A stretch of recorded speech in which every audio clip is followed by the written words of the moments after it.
This is a video about how to add flashing to this type of Hardie plank or fiber siding if you have this type of siding and it was installed without flashing between these butt joints.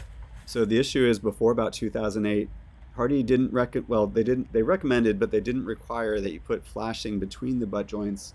And so a lot of installations before 2008 don't have flashing between these joints, and you're expected to caulk there, but the caulk is really just kind of a temporary solution. Caulk doesn't really last forever. So this is a video about how to add a permanent type of flashing that you can insert after the fact, after an installation has already been completed.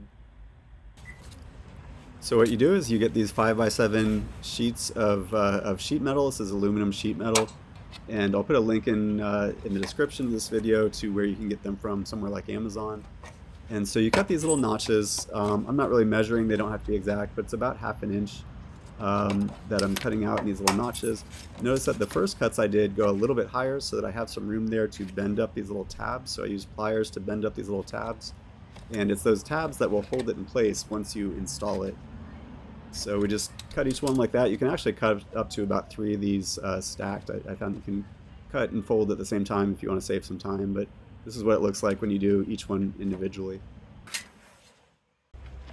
Okay, here's how you complete the installation. So I'm going to use a painter's tool to help with this, but basically you lift up the siding enough to slide the flashing under it, and notice that those little tabs point downwards and towards the wall.